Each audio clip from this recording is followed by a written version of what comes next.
Hey there, everybody. Welcome to the latest episode of Amy and T.J. I'm sitting next to my riding partner, Amy Robach, who is wearing the dopest riding boots you have ever seen. I wish I could show them to y'all. It is just amazing, sweetheart. I am not kidding. You think I'm joking. You're rocking it today, sweetheart. Uh-huh. This is funny because this morning when I put the boots on, please tell our listeners what you said to me. Look, everybody would have had the same reaction if you saw the boots come on in Manhattan at noon. Okay. What'd you say? I said I didn't know we were riding horses up to the studio. But I laughed. I think I might have said touche, but it's a look, right? They are awesome, baby. No. This is not a joke. You look great today. Thank you it's very much. It's the simplest get up. You know, those are my favorite jeans that you wear. I do know that. Yes. I put them on when I need to, What?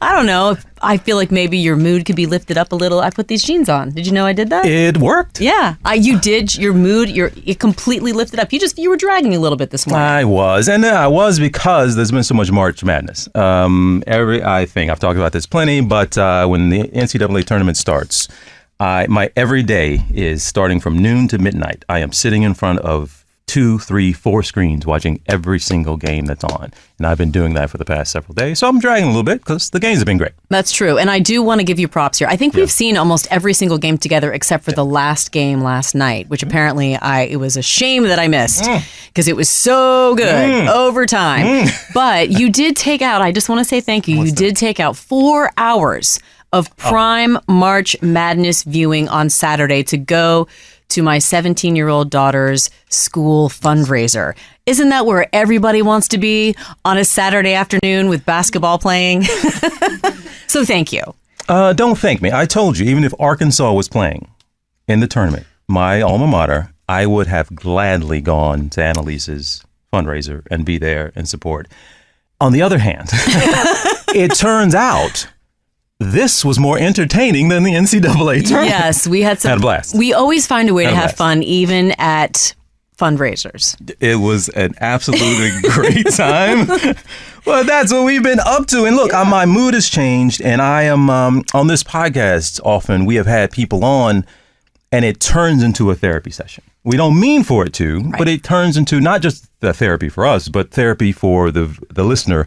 Oftentimes, and a group therapy session for us all. Dr. Gardier, America's psychologist. Right. Jeff Gardier was on, and that was a great episode. We didn't even mean for it to be therapy. No. It turned into therapy. We didn't know how much help we needed, but apparently he helped a lot of people in that respect. We had Maddie Majacomo, the Peloton instructor, very popular.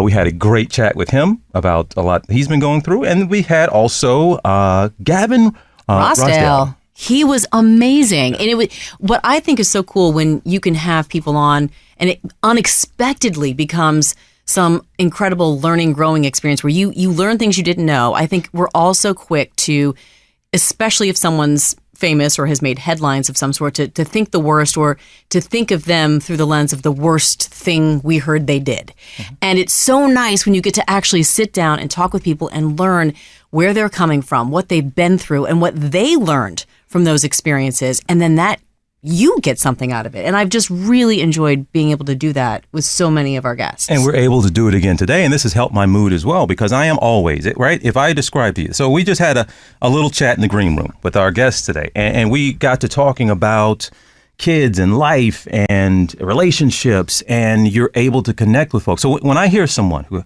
had a 24-year marriage, right? Ended up divorced, but had a 24-year marriage and has 4 amazing kids who are doing amazing things, right? She's an entrepreneur. She is a television star. To hear the story or the life, I am dying to get information from somebody who has that type of resume.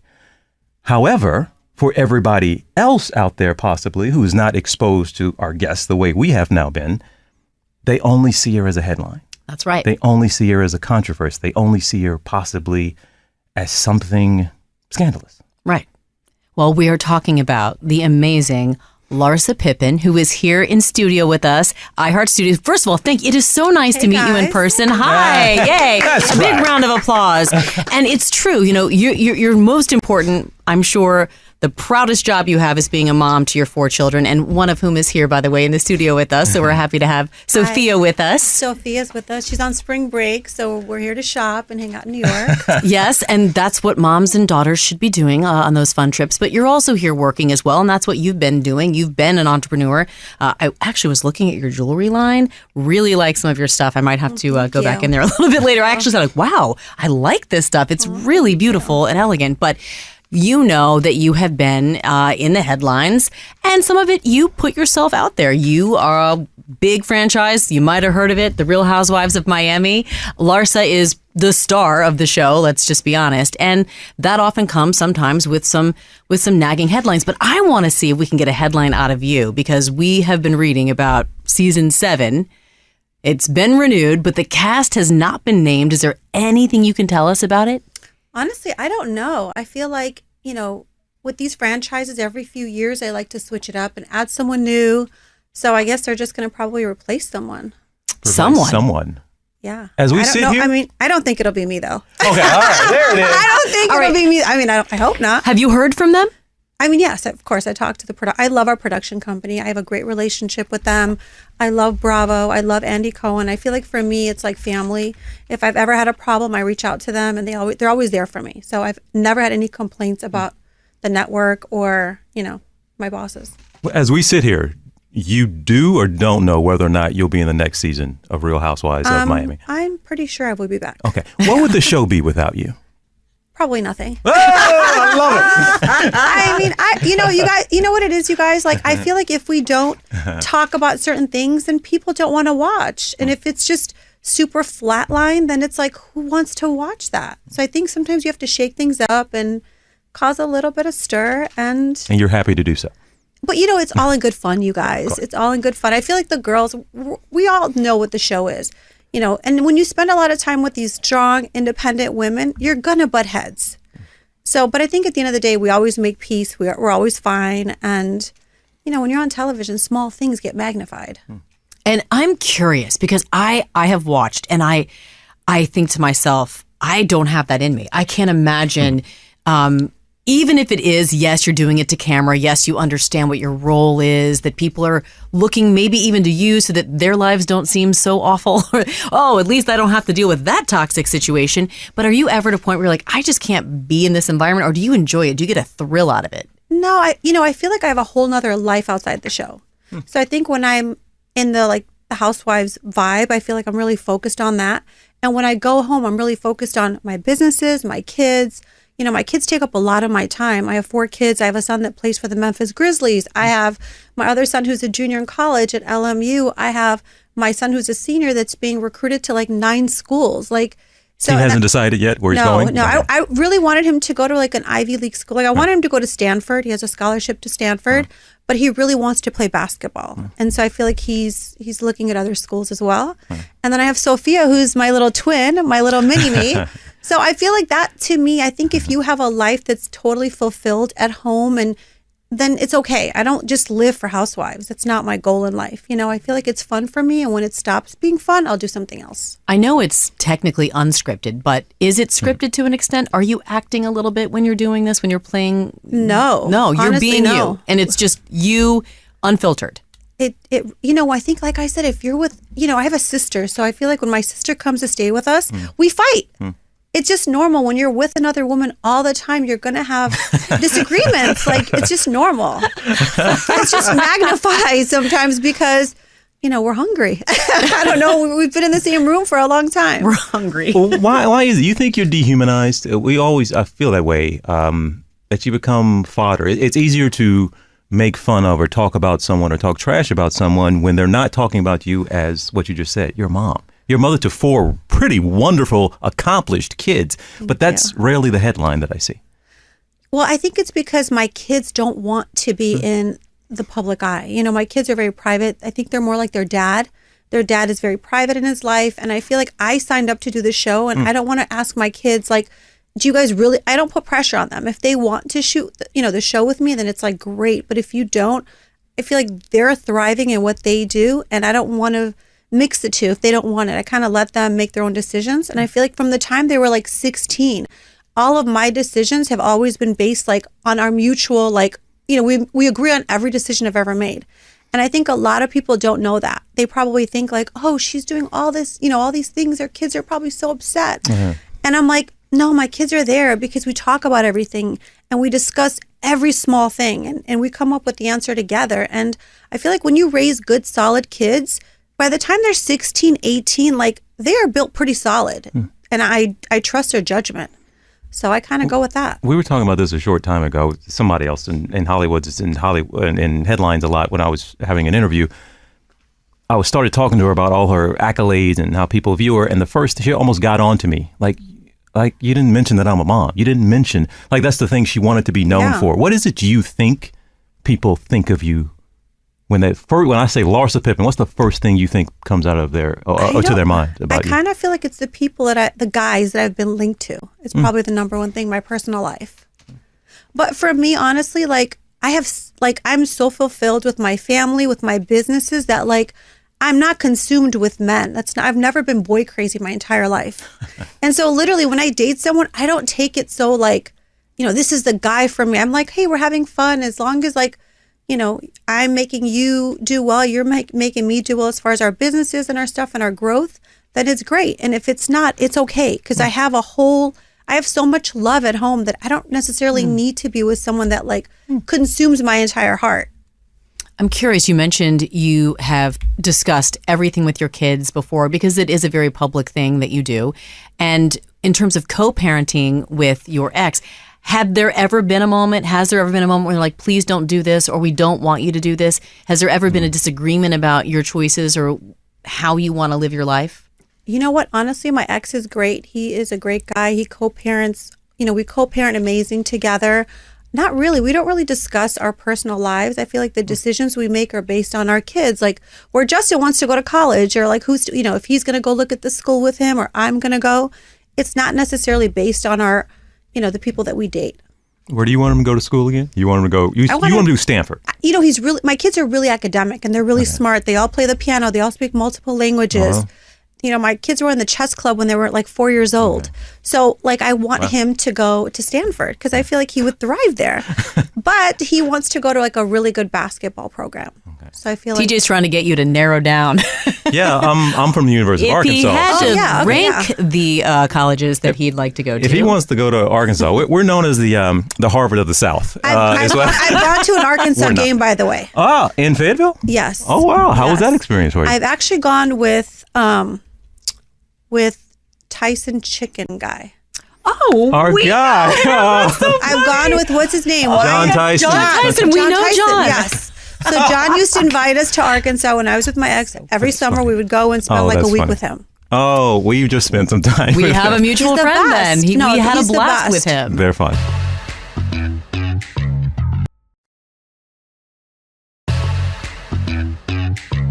It's been a tough couple of days here. You have announced that you have split from your boyfriend and you had a podcast with him. And just want to give you the opportunity to just set the record straight. I know there's always speculation. People always point to this or that. But this has been probably a pretty tough couple of days for you. How have you, or maybe it hasn't. Maybe I'm putting words in your mouth. How have you been? I feel like I just wrapped shooting the show and I spent time away from him and everyone else. I was there for like 2 weeks and it just kind of gave me clarity when I was alone. And I think when you're alone, you kind of really either miss the person or realize maybe you're not my guy. And I feel like that made me realize that I don't think he's my guy. Marcus Jordan is who we're talking about. Everyone, if you Google your name and his name, the age gap comes up, the 16 years. Did that play a role in any of the relationship issues? No, I don't think so. I just think we're just on a different journey, and I feel like I have to be true to who I am, what I'm doing, and what he's doing. I want him to be happy. He's a great guy, but I just don't feel like it's for me. Yeah, and that sometimes doesn't have to have anything to do with age. You can be the same age and be on different paths. Oh, yes, by the way, I've dated guys that are way older than me that were way more immature than him. Wow. So I don't know I don't think it's the age. I just think it's where we are right now, and where you are right now. Relationship status, this is a single woman we're talking to. Is that right? Single, ready to mingle. Oh. I'm just kidding. Okay. Are you not ready to mingle? Seriously? I mean, not right now, but I think soon probably. What? You know what? We don't, like she just mentioned, you Google and the names and this and that pop up, but we've all been through breakups before and they don't feel good. No. How is your heart these days? A breakup is difficult with somebody you love the way that you profess to love this man. I feel like spending time away from him made it easier. And I feel like when I was stuck doing this other show, it kind of made me just be alone. And I think it's hard sometimes to break up because you're so used to living with the person. We had our podcast together. We worked together. I had him on Housewives. And that was hard because we were used to being together all the time. And when I went and shot this other show, I just realized that, Larsa, you're okay. You're fine. It's so interesting because the name of your podcast was Separation Anxiety. Yeah. And when you finally did separate just for work reasons, you realized you weren't that anxious. Yeah, no, I'm good. I'm good. TJ just took a big sip of water and it almost came out. I'm scared to even go to the bathroom that she might forget about me. No, I just feel like, you guys, I just really feel like for me, my number one priority is my kids, my businesses, my show, and being with someone that I can grow with. And if I'm not growing with you, we kind of have to be at the same place in order to grow together, So I feel like that's kind of what I want. What's all this following and unfollowing? We've been subject to this as well, but every little thing you do on social media is now dissected. But the following and the unfollowing of each other, where are you on that? I guess what's you all's, not your status, but how are you all now? Are you can touch every day, or have you completely closed that door? What happens when you do get back in the same area, neighborhood, city, and you have a chance to see each other and you don't have that distance you talked about that helped get clarity?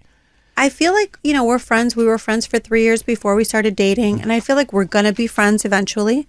But right now, I just feel like it's, we're cool. And it was interesting, too. We saw that you all had met in 2019, but obviously anyone can figure it out if they haven't already. Marcus is the son of Michael Jordan and, of course, your ex-husband, Scottie Pippen, and Michael Jordan played together. But your worlds never crossed before then. That was interesting to me because it would seem like you all would have somehow met or known. You knew of each other, but had never met before. When I met my ex, I was a senior in college. And so they only played together for the last year. That's when we were together, was the very last year. And so I never met his mom. I never met the kids. I was in college. I was 21 years old. And so the following year, Scottie signed to Houston and we moved to Houston. And they weren't, I think people want to pretend they were best friends. They were not friends. They were not best friends. They were not, it was never that. Were you disappointed? Because of course, your ex so well. But maybe you didn't even watch The Last Dance, that documentary. Did you get the chance to see that on Netflix? That was about the last. Yeah. Okay. Do you think your ex was wrongly depicted in that? Because I know he was upset about it, but you watching from a distance that you were, but also having insight, did you look and say that they didn't do him right on that? I don't know. I feel like, he, Scottie knows how he feels. I'm sure he feels a certain way because, I don't know. I feel like it's something I don't know anything about, to be honest with you. I feel like if he was hurt by it, I'm sure there's a reason why he was hurt by it. Fair enough. Wow. So if you go back, but it sounds like when you go back to season 7 on The Housewives, how much of what's happened in the last few weeks are you willing to share? I mean, how much do they ask you to share? Is it up to you? Oh, they ask you to share everything. They want everything. And, for me, I'm private when it comes down to my relationships. I feel like I'm not one of those people that leaves a relationship and puts everything out there. It's just not something I do. I feel like, I can tell you we just, we grew apart or stuff like that, but I'm not one to dissect the entire relationship because I feel like if I've spent time with someone, that wouldn't be fair. I don't like when people break up and they just start bashing each other to look good. I feel like I've looked like the villain, when my breakups with certain people in the past because I don't really defend myself. But that's because I don't need to, because the people that know and I care about, the people that I love know the story. I don't really care to have other people be mad at whoever I spent time with because they did me wrong or whatever. That I'm not like that. I feel like I learned from it and I appreciate the time we spent together and I'm ready to move on. what's something you can think of now that you would love to correct? Right? I know you're used to so many headlines and foolishness and father and tablet, all this. But what is one thing you can think of that just drove you crazy? Like, I can't believe they're saying that. That is so wrong, that you wish you could have cleared up. I think, well, the thing about, people assuming that I knew Marcus and his family before, which I did not, or the fact that, stuff like that. I feel like that's so not true. What's off limits? You just mentioned that the producers want you to put everything out there. What for you would be like, I'm not going that far? What's the line for you of going too far? I think I don't want to cross the line of someone that I love or I care about. I would never want to make someone not look good, and have it be my perspective. I don't really talk about people unless they're in the same room where they can defend themselves. I don't think it's fair for me to bash someone, because I felt they did me, not the right way. You mentioned being vilified. Do you think that people think of you as a villain? I think people don't whoever the bigger star is. So for instance, when my ex and I broke up, whoever the bigger star is, people think you must have done something wrong to leave him.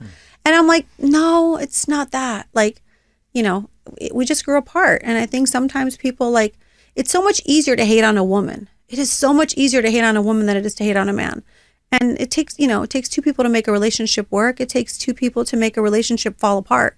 So it's if you're not doing what you're supposed to be doing, then I'm not going to do what I'm supposed to be doing. So I definitely take responsibility for the things that I didn't do 100%. But I'm also a Cancer. I'm a lover. So I love hard. That's just my personality. And that's kind of how I am.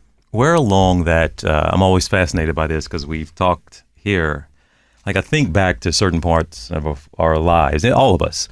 You were dating this person at this age and this age, but if you had met that person now where you are, you're I would never have been interested. I never would have gone that way. What from that college young lady who met your ex, where along the lines did you feel you matured or changed to a point that you don't think that relationship would have been something you would have been interested in, or you think maybe you all would have always been compatible along the way? I think people grow differently, and I feel people grow at different speeds and where they are. I would never change one thing about anybody that I spent time with. I feel I learned from it all. It was a great experience. I just feel at the end, it's hard to be married to an athlete when they retire. That's a very hard time for athletes because they're so used to being the man. They're so used to just being this big life. And then I think a lot of them, when they retire, they just don't feel as good as they used to. Oh. And so it's hard, it's challenging. I hear girls tell me all the time, oh, set me up with this athlete or set me up with that athlete. And I'm like, you have to be built to be able to be with an athlete because their lives are so stressful.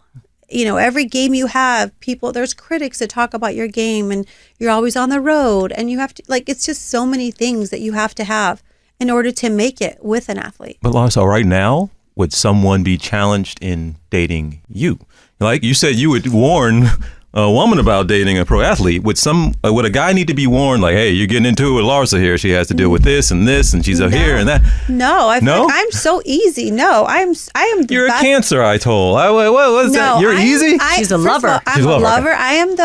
I've never dated a guy that has not wanted to marry me. Every guy that I've ever dated, literally, you guys, gets obsessed with me. Maybe it's my cooking. Maybe it's I have good vibes in the morning. I don't know. I just feel I have good energy. We've heard about your sex life, so maybe that's it too. From you, though. Okay, we didn't hear it as a rumor. Well, I'm just saying I have good energy, and I feel people like good energy. That's amazing. I'm curious, just having watched Scottie, as you mentioned, go through the ups and the downs, dealing with fame, dealing with the critics, dealing with all of that. Do you think you learned some of what he went through and applied it to your own life now in the public eye? I think so. I think I feel I'm not really fazed by the noise because I feel really solid on the inside. And I feel that's the most important thing, surround yourself with people that love you, that want to see you win. And I think as we get older, you start realizing that there are people in your circle that don't want to see you win. And I feel I've let a lot of those people go and I'm so much happier without them. Every time something bad has happened in my life, it's really showed me who my real people are.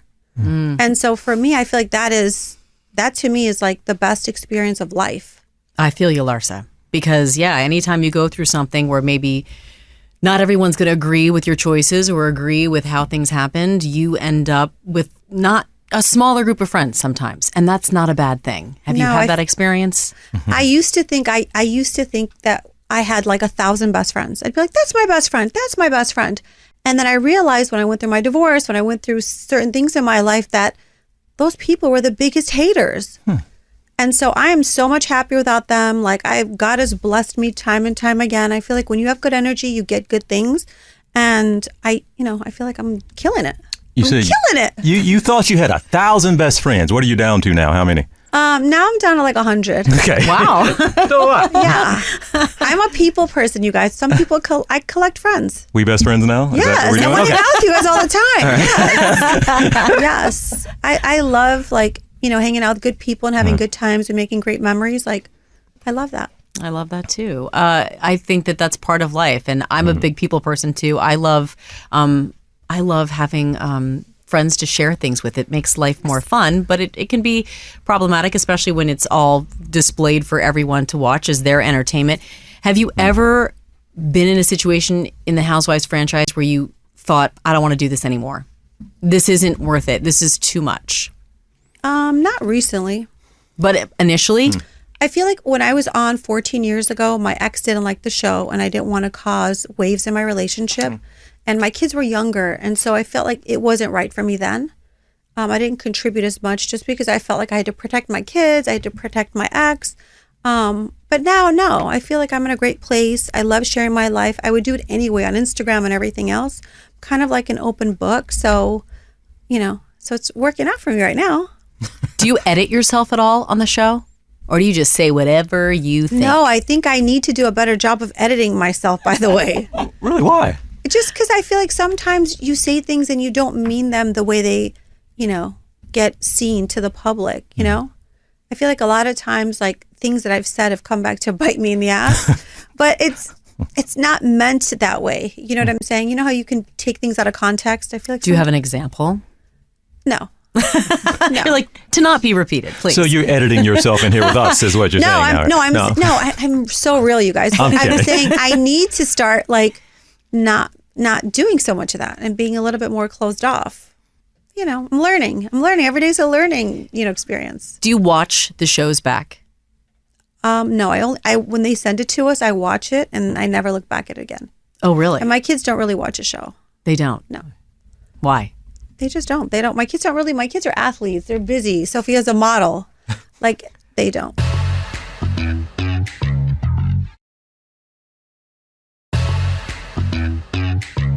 What is it you do that the kids are like, hell yeah, I'll go to that. Oh yeah, I'll check that out. Do they ever get into or reap some benefits of Mama? No. You know what's crazy? I used to beg my kids to go to concerts with me. And I'd say, hey, so-and-so invited us. He's got a concert. Let's go. And my kids would be like, we're good. We're going to go get, like, go shoot some basketballs, or like, I'm going to go work out. Or my kids are not party kids. Like my son, I have a son that's 23, 21, 18, and Sophia's 15. But I have the greatest kids in the world. They don't drink. They don't like smoke. They don't go out. They're very focused on school and sports. And so I'm really thankful for that. Yeah. They're not into like the music world, like the rap world. They don't want to go to concerts. Wow. They don't really like going out. They're just like the perfect human. Sounds like my kind of people. That does sound like your kind of people. Yeah, they're like great kids. And for me, that's like the number one thing. That's kind of how I judge people, based on their kids and like the time and energy that you've put into your kids. That's, what you reap, you sow. And I feel like I put so much love into my kids that they're like the best kids in the world. They're my best friends. I enjoy them every single day. And so that's my like pride and joy. You can tell by the way you speak of them that's all true. And so I know that you've got a beautiful road ahead of you. What do you want in the future? Where do you see your career headed? I mean, what are your hopes and dreams? I don't know. I feel like that is such a good question. I don't know. I feel like I just want to keep building like my Larsa Marie jewelry line. I'm working on a tequila called a Lujo. I'm just working on different things that I love and that I'm passionate about. I feel like I only want to do things that I love. I like that. Tequila and jewelry. I can Yeah, get it's on all board the with things. that. Who doesn't like diamonds? Who doesn't feel like we need a shot? It's like the best of both worlds. It's so In good. fact, drink the tequila first and then go shopping online for your jewelry. That might be a good Exactly. combo for you. Exactly. What about in terms of, do you believe that there is someone out there for you that you're going to grow old with? Do you believe in that soulmate thing? I do. I feel like I really like being married. I feel like I do like having a partner. I feel like I do like having someone that I'm always with. Yeah, I think so.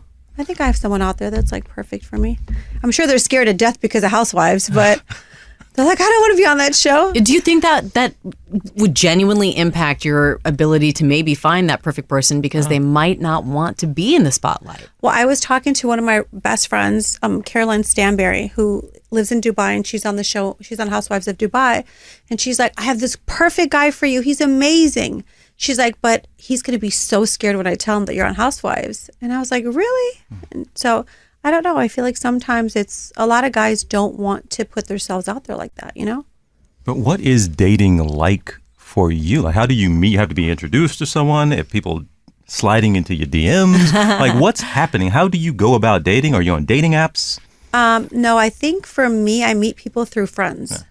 And I kind of be like any person I've ever been with, I've kind of been friends with for a long time.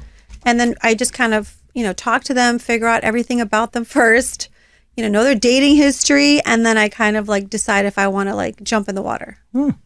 Describe your perfect man. Wow. I think my perfect man would be really smart, really driven, like a workaholic, because I love to work.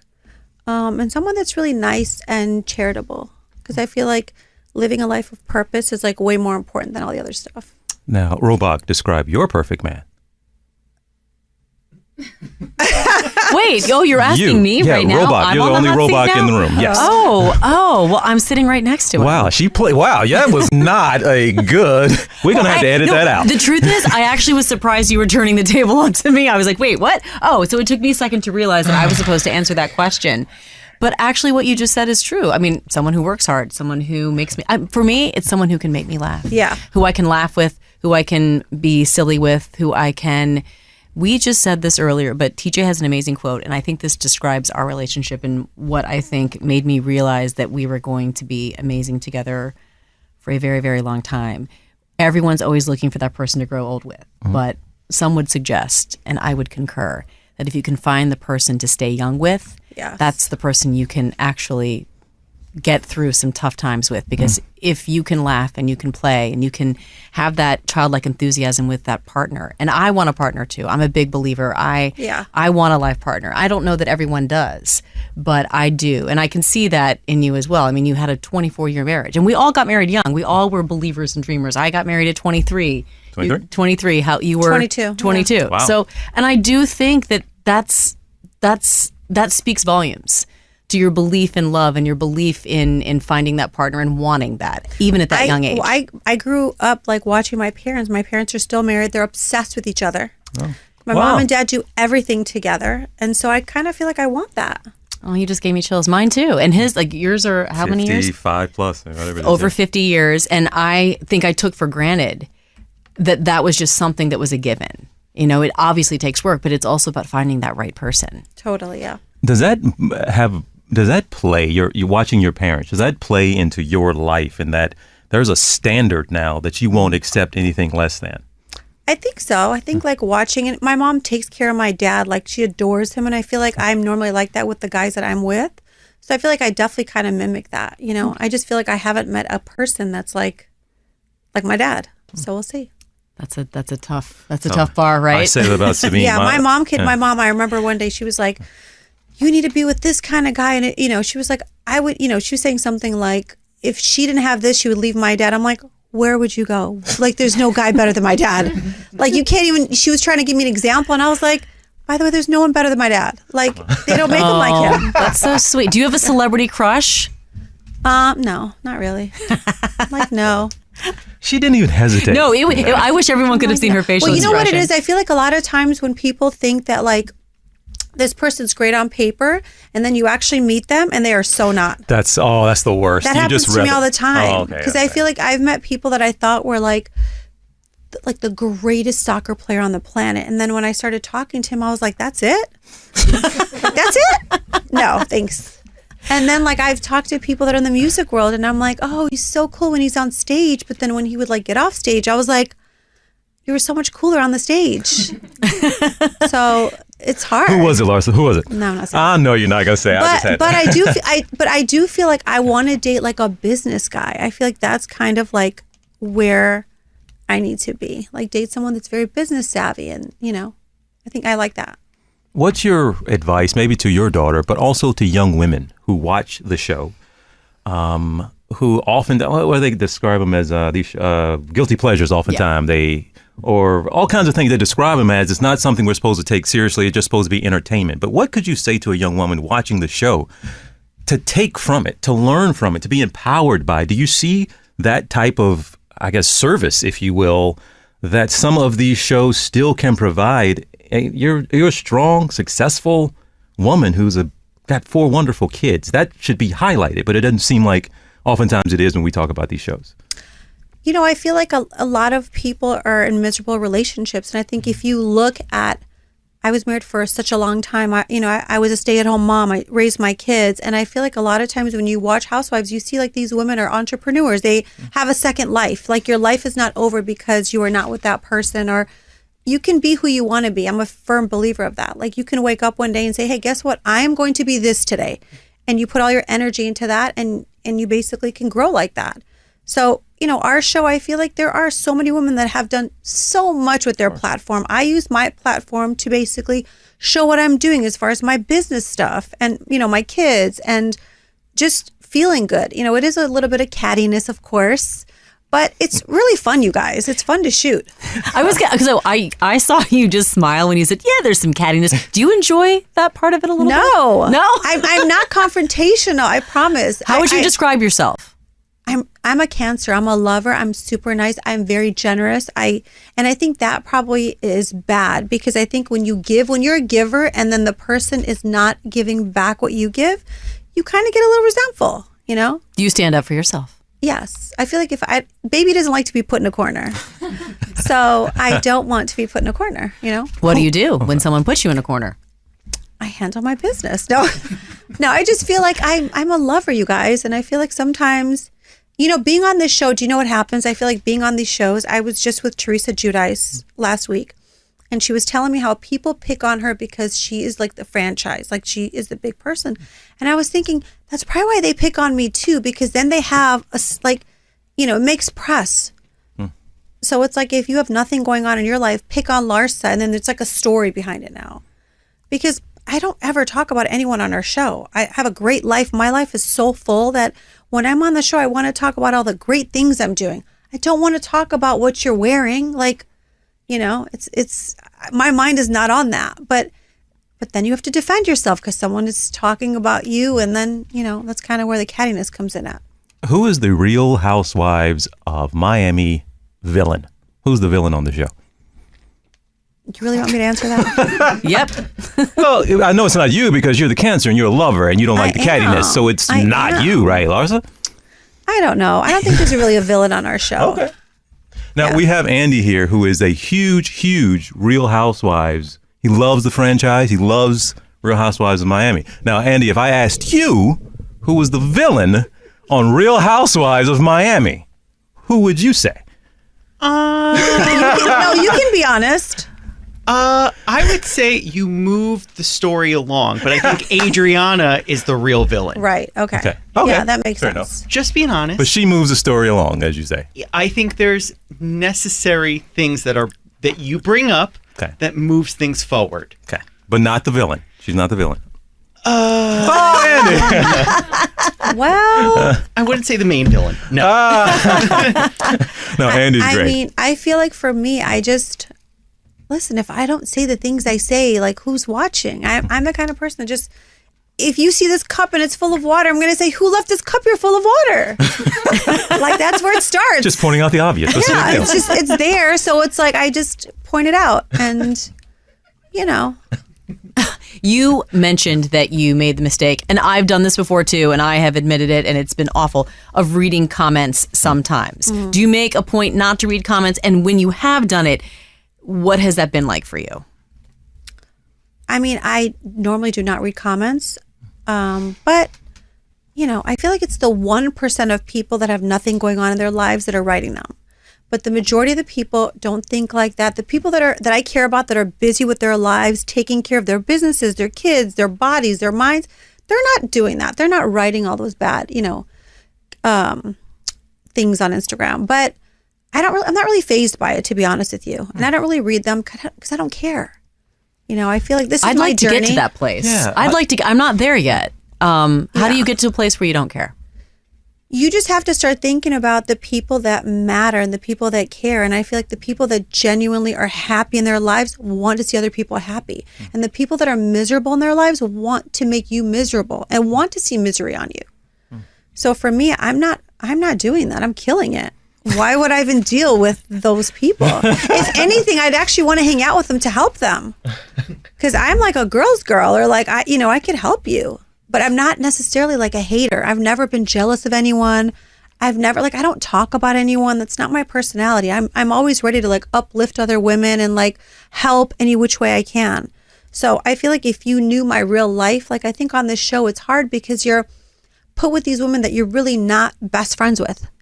And so, things come up, and I think everyone's trying to stay on the show and do whatever they have to do to maintain their position on the show. Whereas for me, I'm like, I'm just living my life. And that's all I can offer.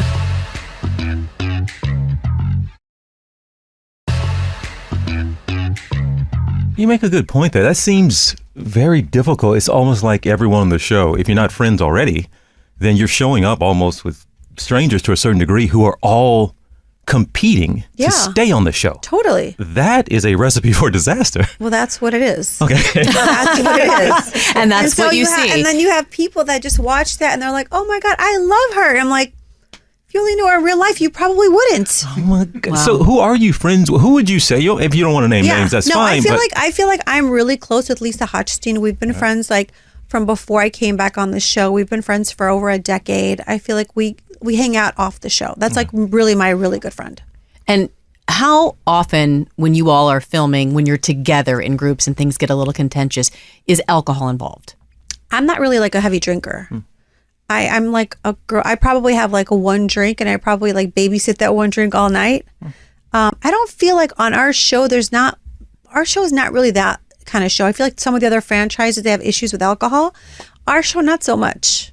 Because I always wonder if people just get that liquid courage to say whatever they want after there's a couple glasses of girls of wine that in. like to drink. They like to drink, but I don't know. I feel like for me, I don't really like drink like that, so I'm never like out of character. Yeah, so what comes out of your mouth, you are intending. I double down on it, you guys. That's exactly right. Good or bad, I double down on it without alcohol. I'm like, shit, I said I'm sorry, but can we be friends tomorrow? You double down not on alcohol. What do you do on the alcohol? I mean, I don't know. I probably just fall asleep. Okay. Are there folks, and this again, not putting you in a position to name names if you don't want to, but you said you don't know who's coming back for the next season of the show. Are there some people you would really hope don't come back, that they don't have back, that you wouldn't have to work with again? I feel like when I think of a housewife, I think of someone that has a family, kids, a husband, an ex-husband, businesses or something like that. This is what I would want to see, because I'm like, look, I want to see, this lifestyle. And some of the people on our show don't necessarily have all that. So I feel like that to me is like, when I think of a housewife, I think of you have these certain things, So that's kind of my opinion. Well, I want to ask you one other thing too, because just with being in the headlines and everything that's been said and written about people, do you think you're misunderstood? 1,000%. And what are people getting wrong about you? I think they don't really know who I am. And I think they judge me based on my exterior. And I think they think that like I'm a certain way because I'm not one of those people that's like, I don't like to like play victim. That's not my personality. I feel like I would never play victim. My kids would never play victim. We're like built tough and we're built good, So I feel like I can cry up a storm and tell you the worst things that I feel like some of the other people would do. But I'm just not like that. I feel like I'm the kind of person that like can overcome anything and move on and do it in a way where I look good doing it. And that's kind of my personality. So yeah, if people want to hate on me based on how I look or how I dress or things they don't know about me, then that's okay. You know, they have a right to their opinion. I'm okay with it. As tough as you are, that had to come through a lot of experience. And well, being married to an NBA player at 22 years old, I feel like you're used to it. You're built like it. I've been in this lifestyle for a long time. And I feel like I'm not like one of those people that like, you can say the worst things about me and I'm not really fazed by it because I feel like I look at my kids, I look at my businesses, I look at my friends that are there, like they would do anything for me. And I feel like that to me makes me feel good. I don't really care to like portray an image. There's so many celebrities that portray this image of like, they're amazing and they're great because they have this big PR company. And then when you really know them, you're like, they're a bunch of losers. They're losers. I'm like, for me, I've literally every single year have like given back to charity since I was 21 years old. My kids do stuff for charity. We love to give back. I'm very generous with my friends and my people. So to me, as long as I am living a life that's like fulfilled and like, you know, that's all I care about. But I wanted to wonder, you use that word, you don't get fazed by it, but there have to be moments where you do get fazed by something. What gets you? There has to be, I mean, you have friends and people you can lean on and talk to. Do you do therapy? Where do you run? Do you exercise? What is it? Yeah, that was a quick no. No, I don't believe in therapy for me because I'm like Middle Eastern. So I feel like my mom is my therapist. There it is. I have like a big family. I come from a family of 5. They are in all my business. So I can't do one thing without my entire family calling me and saying, why did you do that? Or what are you doing? So for me, that's my safe zone. It's like my family, my kids. But yeah, I feel like I work out every day. That probably helps. And I surround myself with people that are strong. You know, I think it's like your tribe. If you have a tribe of strong, independent women and men and, you know, my family, my dad's really educated. I feel like, so if I need business advice, I go to my dad. If I need advice on my kids, I go to my mom. Like, I have a great support system. And I think that's what like a lot of people lack. I think if you don't have a good support system, then you're not going to feel good and you're going to feel like you're alone. And there's nothing worse than that. But for me, I feel like I have the best family. I have my friends are amazing. My business partners are amazing. I find myself like in places and I put myself in places with people that uplift me. And that to me is like my safe place. Do you think that there is strength in showing weakness sometimes, though, or no? I don't believe in weakness. I don't believe in that. Like, I'm just not that person. I feel like you can overcome almost anything.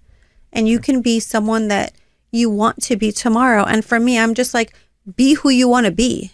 You know, that's kind of how I live. That's how I train. You know, I've taught my kids that. They could be hurt or my son can have a game that's really bad. And I'm like, it's fine.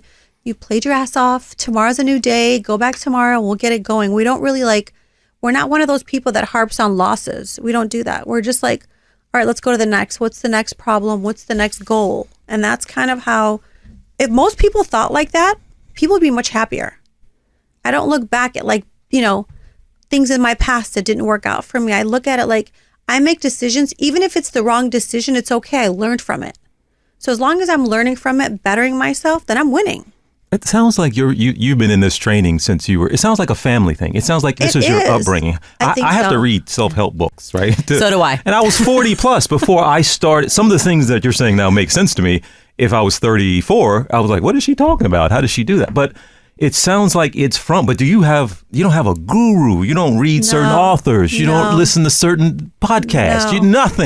Nothing. No, I just feel like I'm like that. I'm very like positive, and I feel like I just focus on positive things, and God keeps blessing me just because I just have like, you know, I'm open to the universe with positive energy, not necessarily like, oh, poor me, I didn't have a great relationship or my marriage failed. I don't look at it like that. I look at it like it was a great experience. I have 4 amazing kids.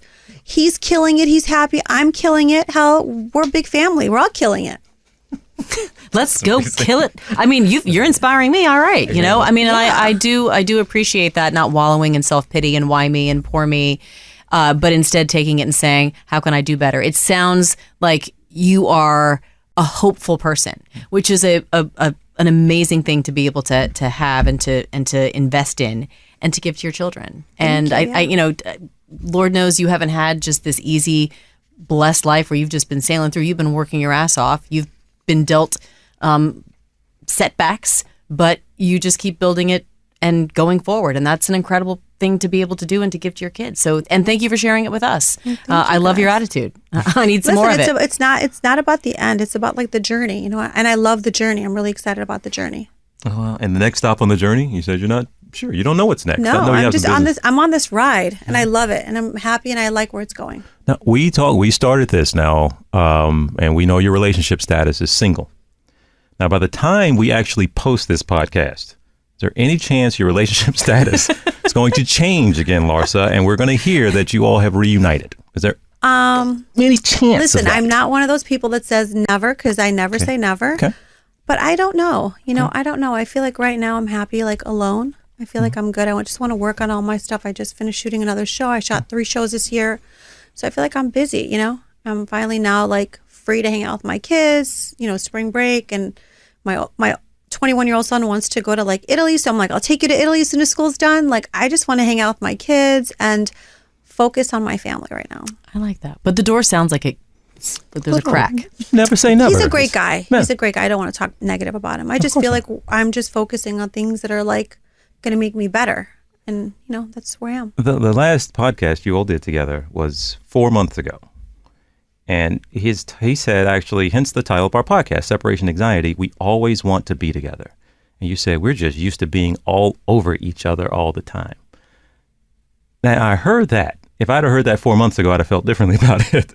But to hear how we go from that just a short time ago to not just a breakup, but you have a piece about the breakup in that 4 months that you go from that, because that sounded so great and hopeful and my forever. Yeah. Like, I was like, how do we get from there to here? I think my personality is very, what's the word? I think it's very forgiving.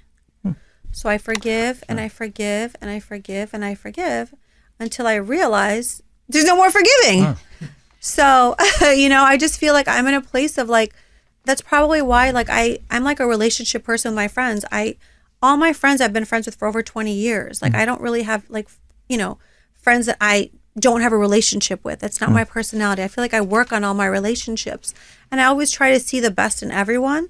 But at some point, Larsa's got to think about Larsa. And I felt like I was giving up too much of me, And so that's kind of what it was. Are you hearing, Robes, the way I heard it is that it sounds almost like you stayed longer than you should have. Like Probably. there were things you saw. Probably. And probably. Yeah. You were trying. Like you said, you're cancer. I tried. I really tried. I tried for all the right reasons. And I feel like, I really like, I'm a romantic. Like I want to make sure that like, I communicate really well and I make sure everyone's good and you feel good. And I do this with my kids every day when we have dinner. I'm like, how do you feel? Do you feel good? Do you feel solid? What can I do to make you feel better? What can you do to make you feel better? And so I feel like, and I like to uplift people, but I feel like if I'm not getting it back, then it's, I just don't like it. So that's thus the peace, because you're at peace with your decision, and maybe we'll see the larcenator, right? Is that the larcenist? The larcenist. Sorry, I said larcenator. The larcenist. Oh my God, that's so funny. That was the close. larcenist. The larcenist. I love that. But that I can feel that energy coming back. Stop laughing at me. I do this all the time. I say the wrong words all the time. I feel like I'm the larcenist when I need to be. I'm like the bear that's always sleeping, but don't poke the bear too much. I had another question, but I'm afraid I might poke the larcenator. The larcenist or larcenator? Feel free to use that. It's okay. I mean, sure. It's fine. Just don't have to credit me. We are going to get a patent on that as soon as this is over. We are going to trademark the hell out of that one. Oh my goodness. No, Sister, really, it's a pleasure to get to talk to you and to meet you outside of a headline. Because again, all we know of you is what the headlines oftentimes read. I'll tell you the truth, I haven't seen all the seasons of The Real Housewives of Miami, so I didn't get a very good handle on who's the villain and what role you play. But it is so amazing, and we love doing this here, to bring someone in here and talk to them as a human being, as a mom first, as a business person first, and not as a caricature. And it makes such a difference. And look, I would hate to think, and I don't think you are, you don't have a PR person in here. We have so many coming here. Yeah, that's true. Their people are sitting in the corner, just I've making got my sure. attorney right here. Yeah, I mean, I've got Sophia right here. she's in the corner, but it is a treat, and it has absolutely been a pleasure to be able to talk to you in this way. Thank you, guys. Thank you so much for being with us, Larsa. Thank you for having me.